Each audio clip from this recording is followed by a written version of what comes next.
contact avec le hard rock était à l'âge de 6-7 ans.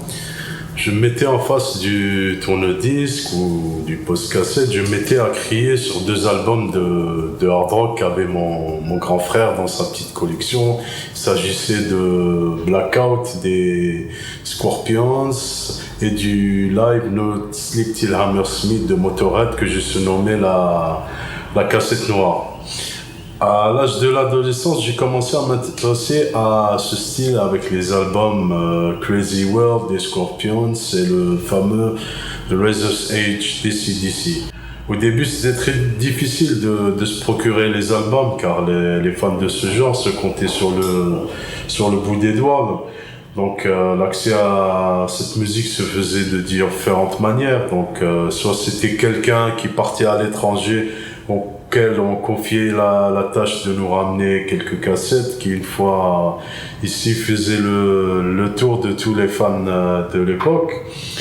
Soit c'était la télé avec des émissions qui passaient sur la parabole, donc il y avait Headbangers Ball sur MTV, Metalla sur Viva, Metal Express sur M6, Blabla Metal sur MCM.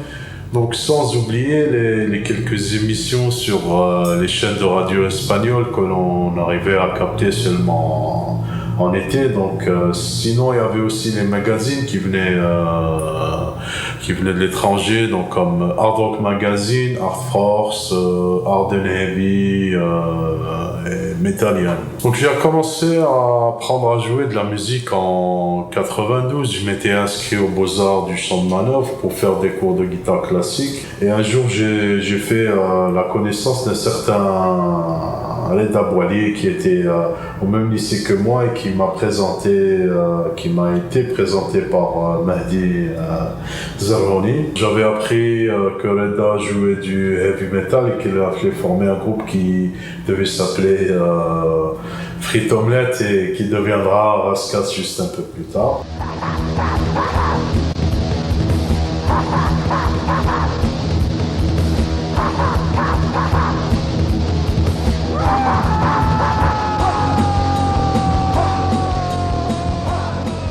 Après l'été 92, donc c'était la fac, je venais de faire la connaissance d'un voisin, donc c'était Reda, notre Reda Gasmia, donc il jouait du blues, à la guitare, donc et aussi il vendait une basse, donc c'était la fameuse basse Echo de l'époque, donc que j'ai pu acquérir après 2 trimestres de bourse et quelques temps après je suis contacté par Mahdi Zarroni qui avait appris que j'avais acquis une basse et c'est là qu'il m'avait fait la proposition d'intégrer un groupe de métal et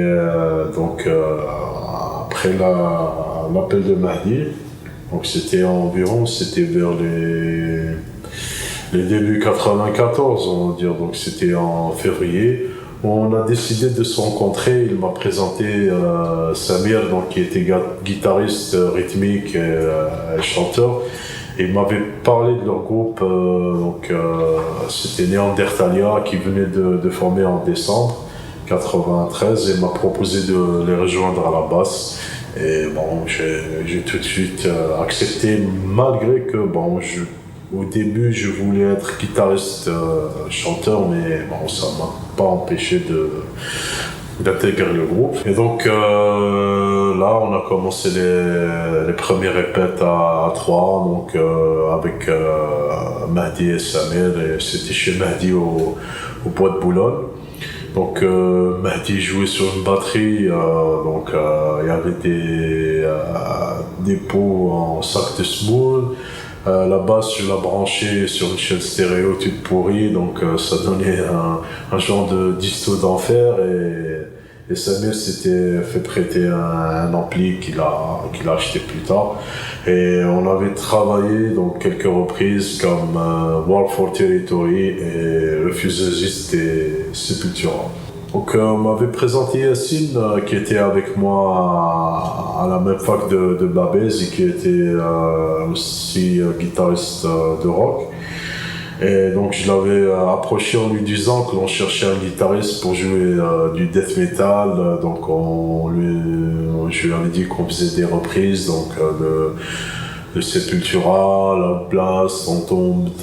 Donc il a tout de suite accepté sans y avoir compris grand-chose, quoi. Mais donc on avait fait une première répétition. Donc bon, c'était pas vraiment, pour ne pas dire audition. Donc c'était terrible, quoi. On avait tous le sourire aux lèvres. Ce mec-là donc jouait avec une grande précision. Donc c'était un guitariste hors pair et franchement c'était la première fois que je voyais un musicien aussi talentueux devant moi. Donc vraiment, donc j'étais impressionné. Pour notre premier concert, on était invité à une espèce de fête à la salle du théâtre des Verdures d'El Horaci. Donc c'était environ vers avril 95. On a juste joué 2 ou 3 titres avec Yassine à la guitare et donc il y avait moi et Nadir, notre ami, donc qui était juste après devenu notre manager à la voix. Le 18 mai 1995 a eu lieu le premier vrai concert de Néandertalia. On va dire que c'était le premier concert de métal et donc c'était à la salle de l'hôtel du Mouflon d'Or. Et donc ceci c'était grâce en partie à Nadir, qui était aussi notre manager de l'époque. Et donc lors du concert on avait partagé la scène avec le groupe Last Soul. Last Soul c'était le groupe de grunge qui faisait des reprises de Nirvana et il y a eu environ 70 personnes qui ont assisté au concert et quelques temps après on avait changé de batteur. Kamel qui était un ami proche et Yassine qui avait intégré Néandertalia. Et le 26 juin 1995, au théâtre des Verdures de l'hôtel Al Horaci, lors d'un concert qui a regroupé plusieurs groupes de rock, de métal, il y avait les Crossroads, il y avait Traga, il y avait Néandertalia, bon, et autres. On avait fait la rencontre de Sabri qui était justement le batteur du groupe de rock Crossroads. Je jouais dans un groupe de rock et j'avais rencontré Néandertalia et le courant était bien passé entre nous. Et quand Samir l'a vu, il a directement dit que c'était le batteur qu'il nous fallait, quoi. Et au prochain concert, il était parmi nous et avait joué quelques titres avec nous en partage avec notre second batteur, Kamel. Et juste après, donc, c'était le batteur officiel de Néandertalia. Ma motivation étant que je voulais faire du métal et que j'avais pris la décision artistique de jouer ce style de musique.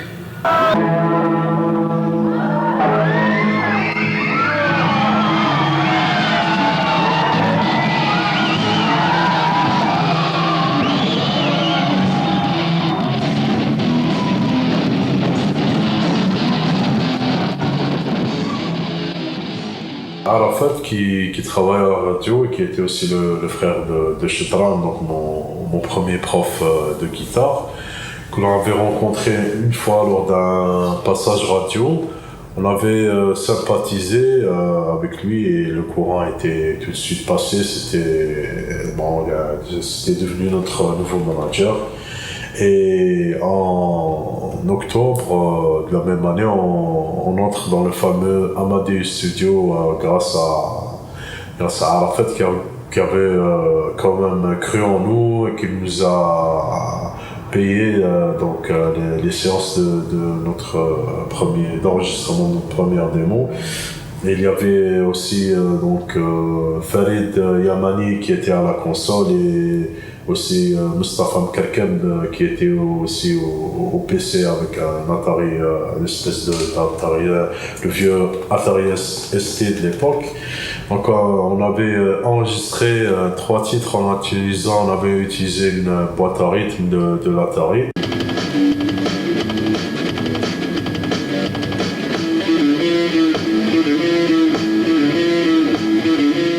Comme Arafat fait, était un grand baratineur et avait un contact avec monsieur Flahi, le directeur de la salle des Blues et tout. Il lui a dit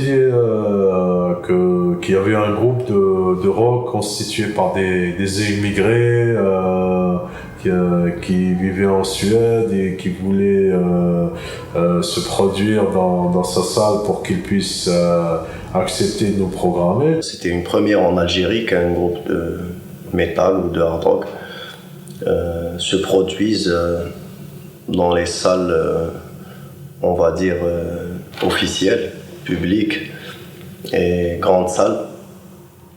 On était habitué à jouer plutôt dans des petites salles et à public restreint, et là on avait fait plus de 800 personnes. Samir était d'un tempérament assez spécial. Il voulait être le leader et que ce soit lui qui prenne les décisions sans forcément avoir notre avis.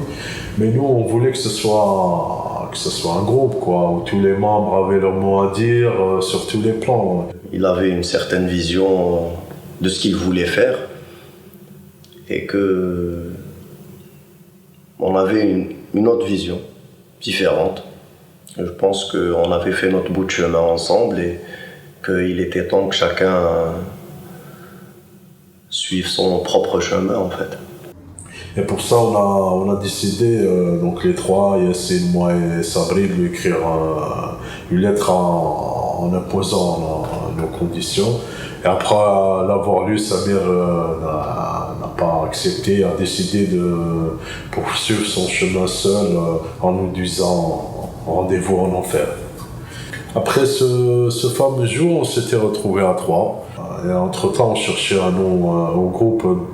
Au début, on pensait à Quds, car c'était le nom d'un café où on se rencontrait tous les trois. Donc on s'est encore mis à chercher un ensemble, donc qui fasse un peu algérien et un peu métal.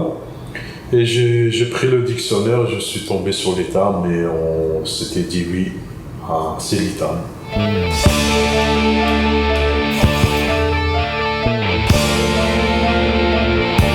À la recherche d'un second guitariste qui puisse compléter le jeu de Yassine.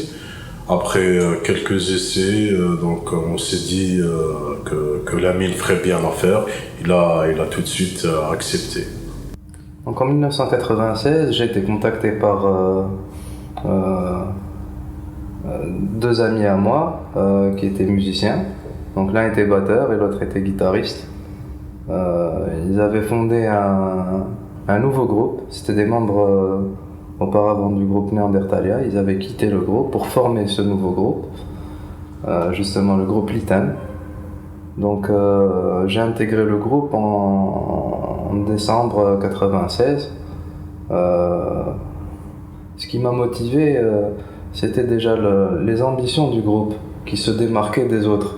Il y avait une envie de faire quelque chose sur la scène, d'avoir, on va dire, un peu plus de poids que d'autres groupes, essayer de faire des concerts.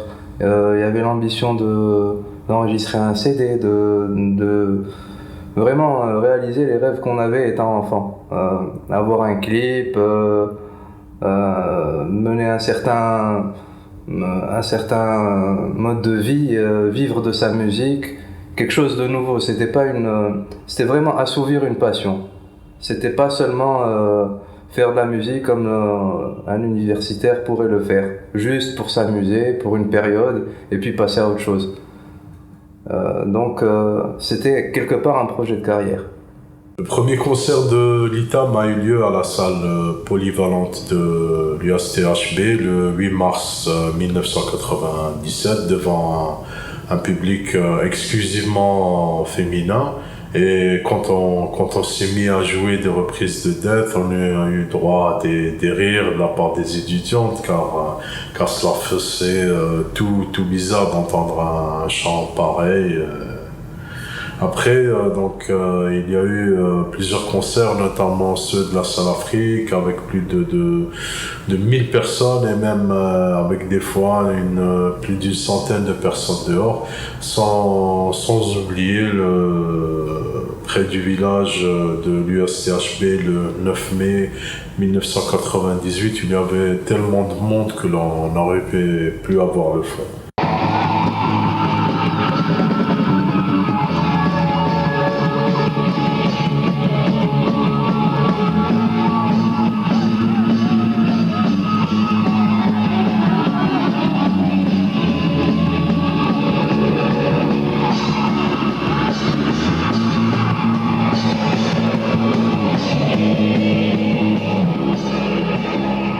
Si je suis arrivé à organiser les concerts à l'époque, c'est d'abord parce qu'il y avait un vide.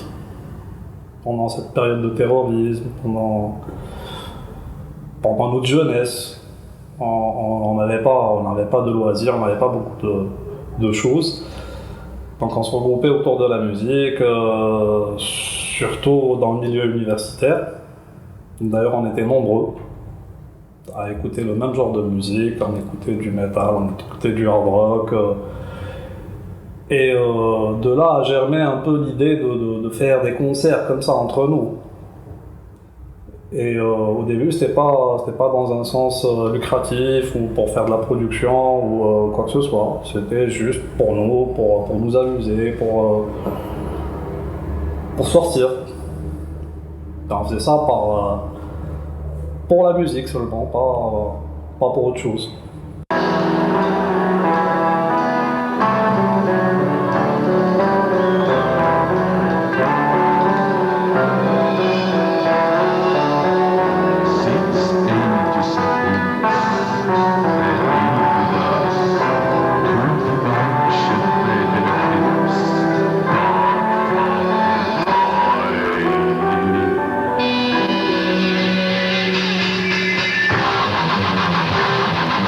Lors d'un reportage à la télé nationale avec l'ITAM et des groupes de rap, il y avait un certain Cherif Aflah, et c'était un homme d'affaires qui avait vécu une période en France et qui voulait investir sur des styles musicaux qui étaient considérés comme nouveaux chez nous et qui étaient très prisés par la jeunesse algérienne.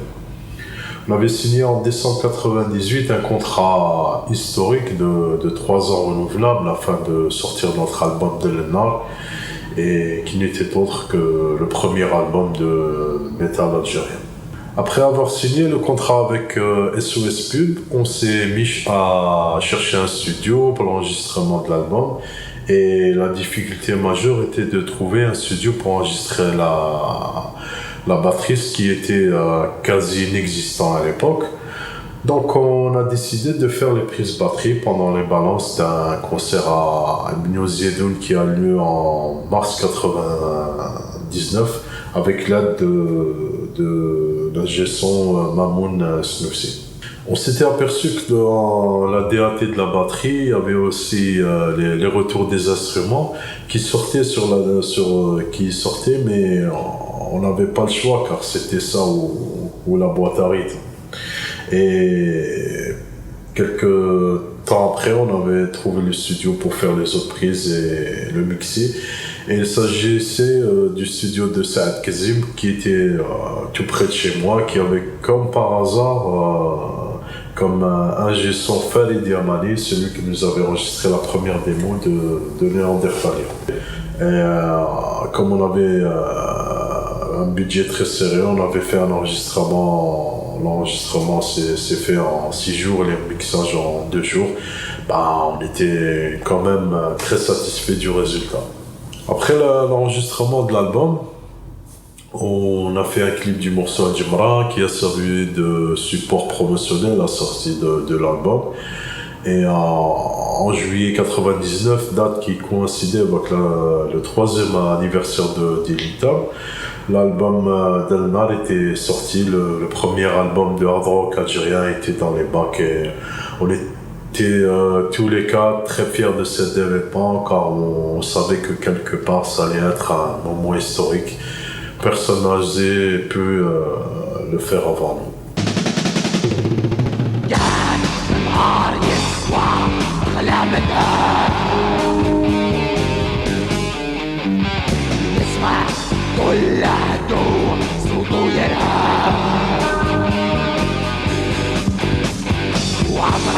ما تندم على اليوم اللي تنعاد غرق تجيب تشريح وسنعاد. Un mois après la sortie de l'album, on avait participé au Cap 99. C'était le premier festival national de rock à Annaba et qui avait regroupé des groupes de rock et de métal de tout le territoire national. On était fiers d'être la tête d'affiche de ce festival, mais aussi de trouver notre album qui se vendait chez les disquaires à Annaba. Alors en 99, on se retrouvait un peu à faire la promotion de notre album qui venait de sortir. Donc on commençait à enchaîner plusieurs dates de concerts et il se trouve qu'on a été amené à sortir d'Alger. Et pour la première fois, on se retrouvait dans une autre wilaya, à savoir Annaba, pour un festival qui s'appelait Cap 99. Il y avait beaucoup de groupes. Je pense que c'est à ce moment-là qu'on s'est rendu compte un peu de l'ampleur du mouvement hard rock qu'il y avait, parce qu'on découvrait des groupes de beaucoup d'autres wilayas dont on ignorait l'existence carrément. En octobre 99, on se produisait pour la première fois hors territoire national en France lors du festival Blackstock à Lille au Biplan. Ce jour-là, on avait cassé la baraque car ça faisait tout bizarre de voir un groupe algérien jouer ce style de musique. Par la suite, on va dire qu'on a eu un concert en dehors de notre pays. Donc on a été amené à partir à Lille. Là, c'est une autre dimension en fait. On se rend compte qu'on est un grain de sable, qu'on est tout petit, parce que c'est toute une autre ampleur à l'étranger, qu'il y a beaucoup de groupes. Un mois après notre retour de France, les Mains étaient venus me voir en début de soirée à la salle de sport, m'annonçant que notre manager Sherif Aflah a été assassiné et on pensait que c'était un acte, on a tout de suite pensé à un acte terroriste. C'était un épisode marquant. À l'époque, on a appris l'assassinat de notre producteur. Donc on ne savait pas à l'époque si c'était un meurtre ou un assassinat, ou est-ce que c'était des terroristes, est-ce que c'était seulement un acte isolé. Donc c'était pas évident de se projeter dans un avenir proche, de se dire est-ce qu'on va reprendre notre activité normalement, est-ce qu'on doit continuer, est-ce qu'on doit arrêter, est-ce qu'on doit se produire sur scène encore ou pas. En octobre 2000, Lamine a quitté le groupe pour des raisons personnelles et fut remplacé par Smaïl, qui était l'un des plus grands fans du groupe. C'était une bonne chose car il connaissait presque tous les titres du groupe par cœur. J'ai décidé de quitter le groupe. Donc je pense qu'on avait fait un peu le tour de la question. On avait un peu déjà réalisé nos rêves. Bon, c'est vrai qu'on avait entamé le travail sur un deuxième album, mais je pense que j'avais envie de faire autre chose, de jouer d'autres styles de musique. Non pas parce que je n'aimais plus le hard rock ou le death metal, mais bien au contraire, je voulais découvrir. Presque 3 années passées au sein du groupe, Ismaël quitta l'Itam et on avait pris la décision de continuer en trio. En 2002, les choses commençaient à stagner un peu pour l'Itam. Cela faisait 3 ans que l'on avait sorti Dalnar. Les fans n'arrêtaient pas de réclamer le second album, Waqtash, le deuxième album, c'est pour quand. Donc je me suis dit qu'il serait bien de créer un festival qui pourrait regrouper les groupes de métal de la scène actuelle et en faire plus tard une grande manifestation. La première édition du nommé Leila El Festival a été un peu difficile. Il y avait 3 groupes, l'Itam, Melmoth de Tunisie et Meltdown de Constantine, mais finalement Melmoth n'ont pas pu participer pour des raisons de paperasse.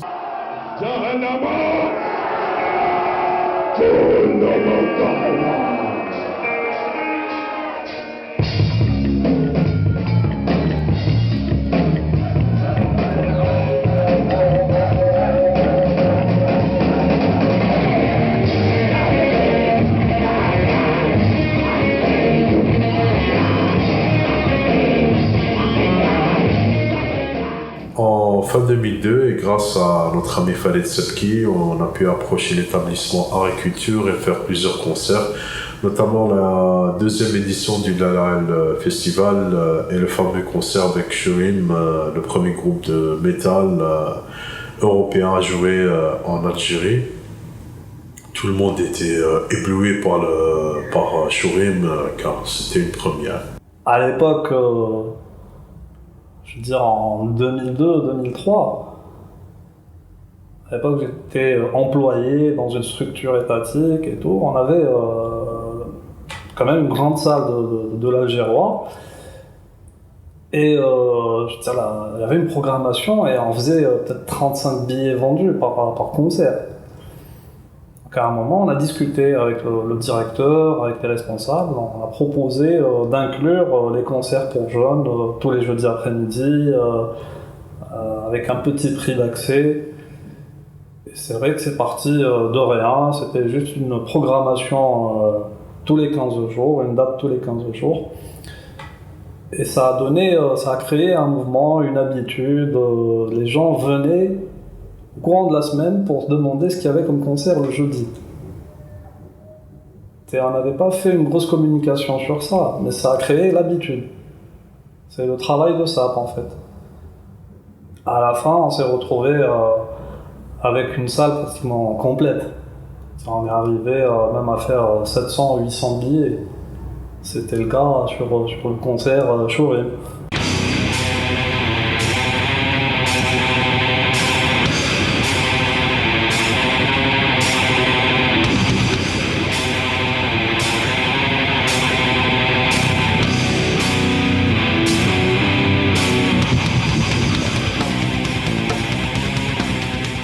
Avec le festival, je me suis dit pourquoi pas créer un mouvement underground avec le site lelaelmetal.com qui parlait des groupes de métal au début dans le Maghreb, mais faute de matière à l'époque, j'ai opté pour les groupes des 22 pays arabes.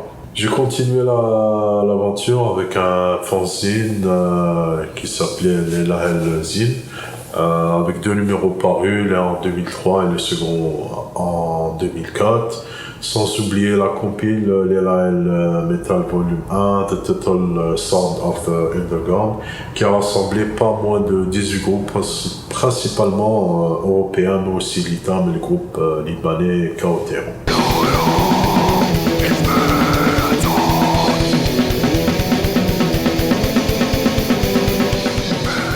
En début 2004, il y a eu notre tournée en Belgique. C'était notre première expérience du genre qui a été organisée par Niki Nea, qui était une femme généreuse, qui a beaucoup soutenu le mouvement métal durant les années 90 et 2000. Pour nous, ça a été un choc, en quelque sorte. On a vu des groupes professionnels se produire à nos côtés et on n'était pas habitués, c'est-à-dire on a vu des groupes professionnels en Algérie, mais pas dans le métal. On représentait, nous, on va dire, les professionnels du métal en Algérie, donc c'était un peu intimidant, mais motivant en même temps, dans la mesure qu'on avait envie de montrer ce qu'on valait et on avait envie de montrer qu'on était de taille. Le premier concert, c'était un festival qui s'appelait le Front Fest au Frontline à Gand. C'était comme une grosse claque, car il y avait des groupes principalement belges et néerlandais qui étaient parmi les meilleurs de la scène underground de l'époque. Après cela, on a fait 3 autres dates avec un second festival, toujours avec des groupes de renom.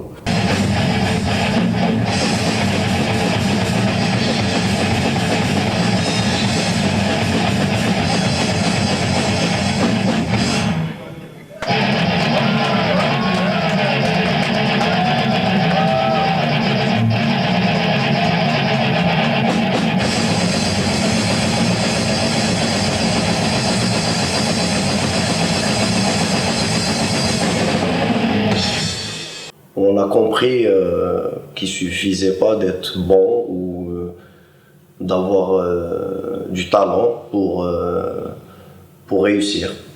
Qu'il y avait plein de groupes qui savaient très bien jouer, qui avaient du talent et qui en vivaient pas en fait, qui faisaient ça en plus, qui avaient un autre métier et qui faisaient ça pour la passion de la musique, pas pour l'argent.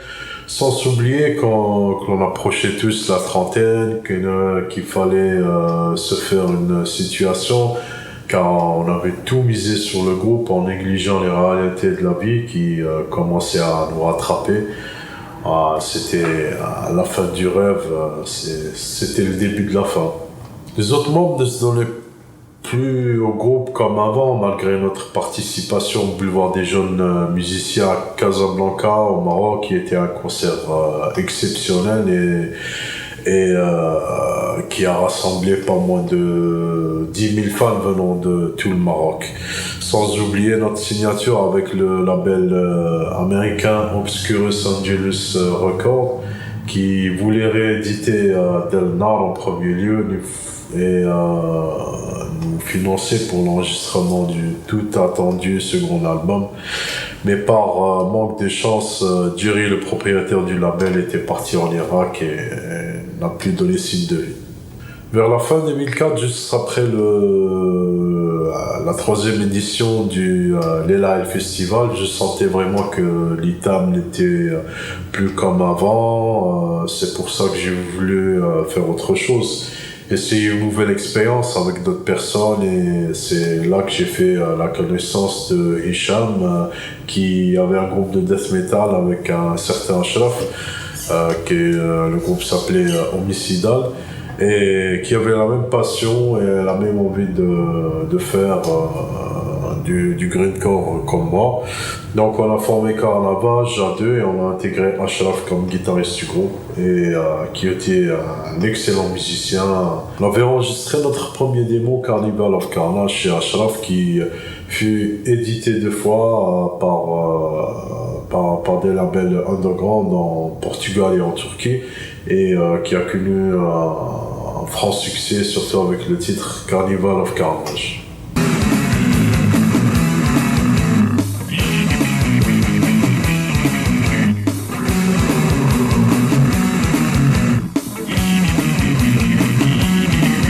Après l'enregistrement de la démo, on a été contacté pour jouer dans un festival de plusieurs jours avec des groupes de différents styles.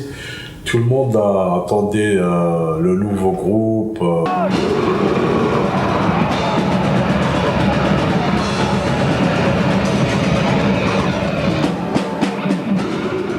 Voilà, donc tout le monde était impressionné. Une semaine après, on était à Tizi et c'était explosif. Une trentaine de métalleux algérois étaient venus avec nous et sont montés sur scène. Les gens de Tizi croyaient qu'ils faisaient partie du groupe. Pour la première fois, on sentait qu'il n'y avait aucune barrière. L'esprit underground était présent et tout le monde s'était amusé sans se prendre vraiment la tête.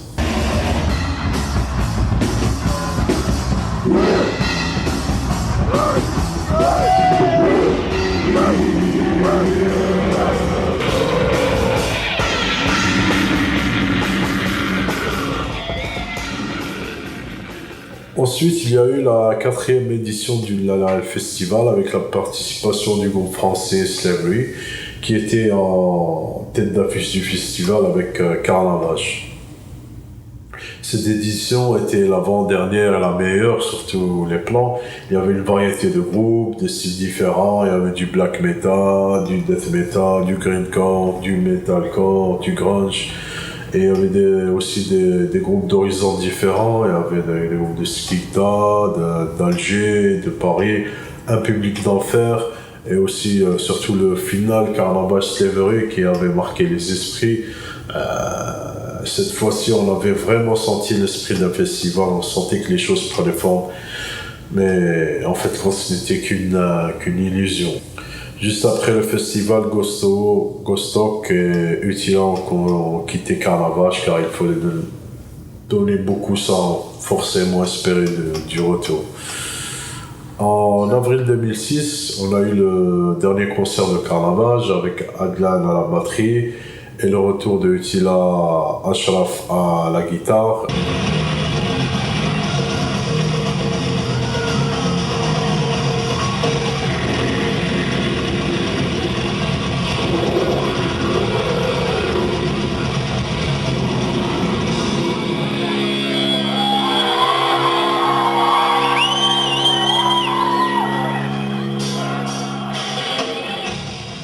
après ce concert-là, on s'était retrouvés à deux dans le groupe, à la recherche de nouveaux membres.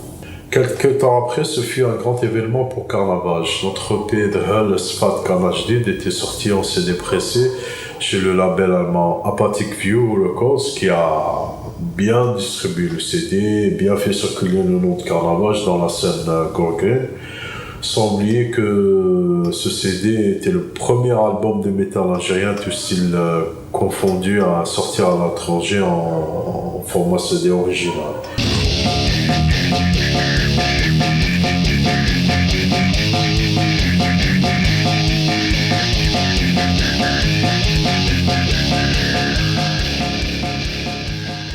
Malgré cet heureux événement, c'était la fin de Carnavage. On n'arrivait plus à trouver de membres.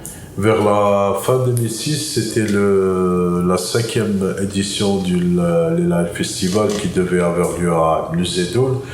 Mais on nous avait contacté quelques jours avant, nous annonçant que la salle a été réquisitionnée pour un événement étatique alors qu'il s'agissait d'un concert de musique gnawi.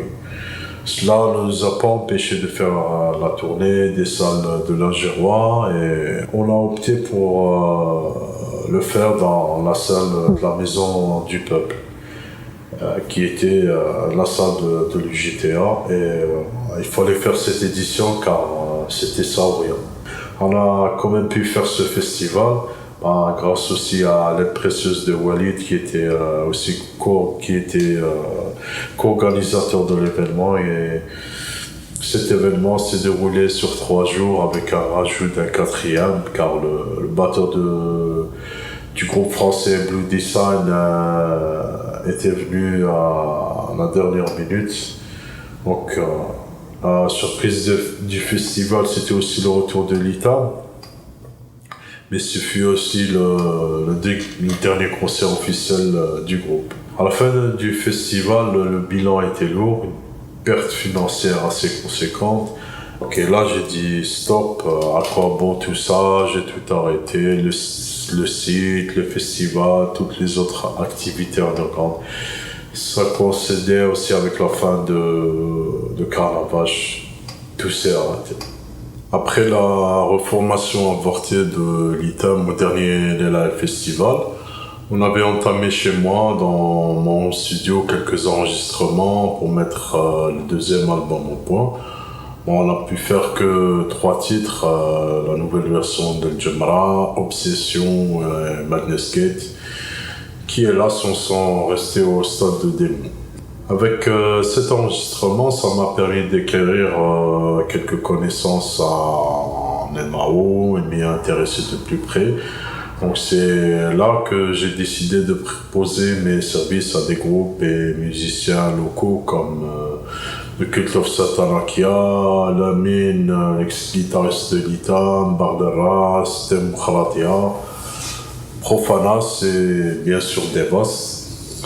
On avait encore une fois essayé de remettre l'ITAM sur les rails en réenregistrant le second album, mais cette fois-ci, problème de disque dur, tout a été effacé. En 2008, pour fêter les 10 ans du groupe Zahir, Hakim, le chanteur du groupe, m'avait contacté en me proposant de jouer avec l'ITAM à ce concert. Alors, on s'était retrouvés le jour J sur scène. Et ça avait été d'enfer. On s'était retrouvés comme un vieux couple qui s'était perdu de vue et qui s'était retrouvé. Voilà. Hakim voulait que l'ITAM se reforme. On avait joué 2 titres ce jour-là, mais la reprise n'a pas eu lieu. Cette fois, c'était vraiment la fin de l'ITAM.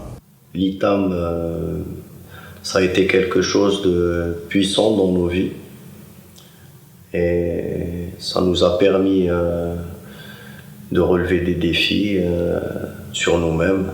Après avoir enregistré chez moi le premier album de Art of Extermination de Devas, qui était sorti aux USA chez Deep Sun Records, Idir m'avait proposé de rejoindre le groupe Auchan et j'ai dit oui car c'était une manière de rester dans le bain et surtout de ne pas abandonner.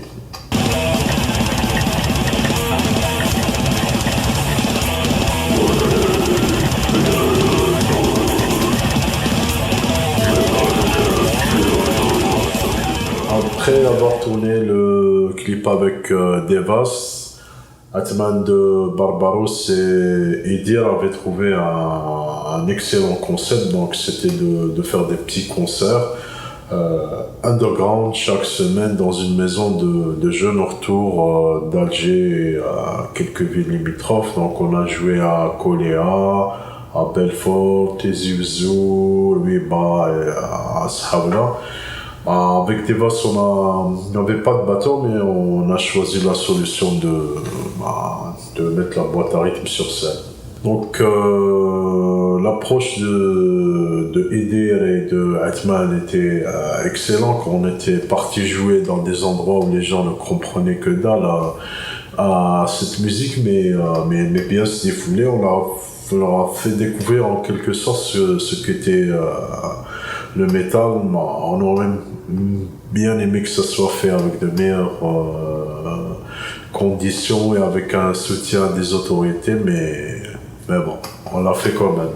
Après la fin de la tournée en 2010, Idir m'avait annoncé qu'il allait quitter le pays pour l'Argentine. On en avait marre de ce train de vie. En même temps, j'avais un nouveau projet. Je me suis mis à la guitare. Donc, car les musiciens de l'ancienne génération avaient tous arrêté et les nouveaux n'étaient pas assez matures. Il y avait comme un grand fossé qui s'était installé. Donc je me suis dit pourquoi pas tout faire moi-même en one man band. Donc je me suis mis à chercher un nom à ce projet. J'ai tout simplement ajouté une lettre L à mon pseudo et ça a donné le groupe Leila L. Leila L a commencé en 2010 avec l'enregistrement du premier démo de ce titre qui n'a jamais été publié, car pendant 2 ans je faisais des essais pour améliorer le son, ce qui a donné naissance à l'Intihar, le premier EP de Leila L. Entre-temps, il y a eu une dernière tentative de reprendre Itam avec pour objectif d'enregistrer un EP de 3 titres. Mais faute de temps, ces titres sont toujours dans mon disque dur. Cette fois-ci, j'ai été égoïste car j'ai décidé de me consacrer entièrement à Leila L. Atman et Rafik, le bassiste de Barbaros, sont venus me voir. Je leur ai parlé de mon one-man band, Leila L, et des difficultés à trouver des musiciens. Quelques jours après, le téléphone sonne, c'était le Mir qui était actuel batteur de Barbaros qui me propose d'être le batteur de Leila L. Leila L a commencé en 2010 en one-man band par Ardouane. Par la suite, j'ai intégré la formation en 2012, on va dire. Et début 2012, voilà. Donc je lui ai confié la tâche de contacter Rafik qui à son tour a rejoint le groupe à la basse. Janvier 2012, Leila L était au complet.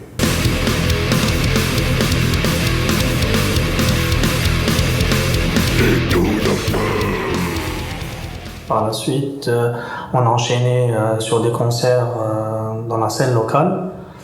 Et en même temps, en travaillant sur le premier album, on a fait une tournée promotionnelle de l'EP de 2010 en Europe de l'Est. En 2014, le groupe sort son premier album, Inside the Birth of Abdelrahman, chez le label américain European Gore Death Productions. Cette sortie sera suivie d'une participation au Malta Death Fest 3e édition et la tournée Inside Tour qui s'est déroulée en décembre 2014 et qui est passée par la Suisse, l'Allemagne, la Pologne et la République tchèque. Donc le futur de Leila L se résume pour le moment à travailler sur le prochain album qui est un projet à court moyen terme et aussi de s'exporter sur la scène européenne et pourquoi pas franchir un pas et faire une tournée américaine qui est un objectif réalisable. Sans oublier bien sûr de redonner au métal la place qu'il avait au sein du paysage culturel algérien.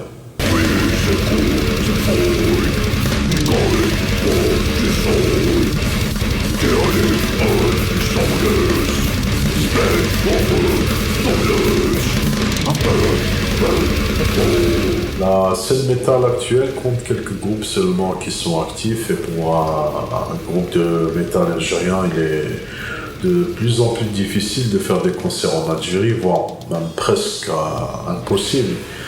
Cela est dû au problème de ça qui perdure depuis plus de 2 décennies, qui n'a jamais été résolu. Donc ce sont des salles de cinéma et non des salles de spectacle. Donc pour faire jouer des groupes de métal, les responsables doivent y réfléchir maintes fois.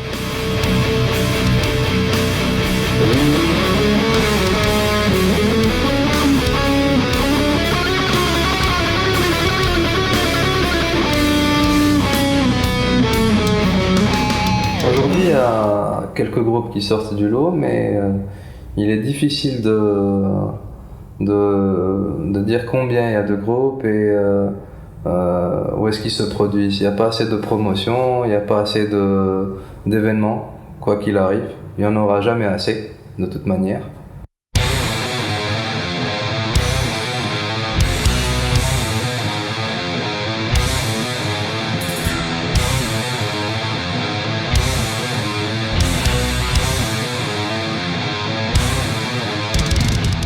Je trouve que les groupes actuels ne s'investissent pas tant qu'ils pourraient, ne bousculent pas les choses, ne font pas avancer les choses. J'estime que nous, en tant que premier groupe ou précurseur, on va dire, en Algérie, on a enfoncé des portes pour eux, on a ouvert des portes pour eux, on s'attendait à ce que la suite soit plus intéressante. Pour améliorer la scène métal en Algérie, peut-être travailler, il faut s'améliorer musicalement, c'est-à-dire qu'il faudrait s'investir humainement, matériellement, arranger son matériel, travailler ses compositions, avoir de la matière, de la bonne matière, un bon son. Et avec ça, partir et frapper à la porte des responsables des institutions culturelles.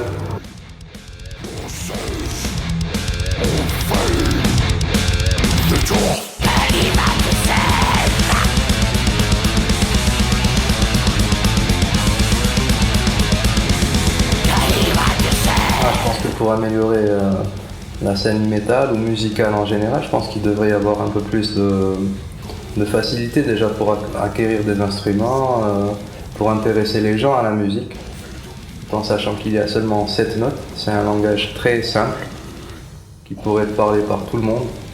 Je pense qu'il est aujourd'hui très important de lire et écrire la musique, d'avoir des académies, des écoles, de vraies écoles où on apprendrait du classique ou même d'autres styles de musique, pourquoi pas.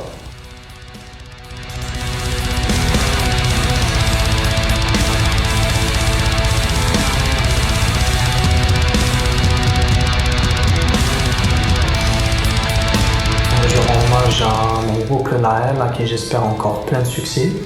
J'espère que les choses s'amélioreront, qu'il y aura plus de moyens pour ceux qui arrivent, que ça soit dans le milieu artistique ou autre. Et j'aimerais bien que ceux qui ont suivi continuent ce qu'on a commencé et fassent en sorte que le métal continue à survivre en Algérie. C'est une noble cause, je pense. Travailler, persévérer.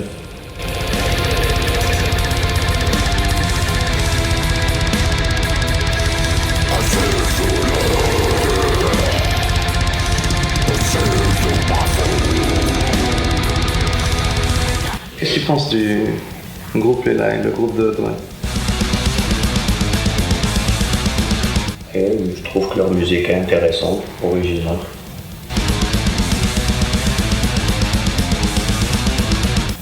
Et toi, tu en penses quoi? Par rapport au travail effectué, il y a beaucoup de persévérance déjà.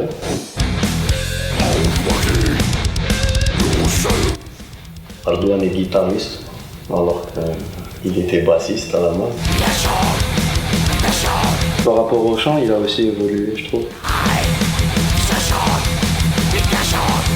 Je trouve qu'actuellement, c'est le meilleur ambassadeur du métal algérien. C'est vraiment intéressant ce qu'il fait, j'espère que ça va continuer.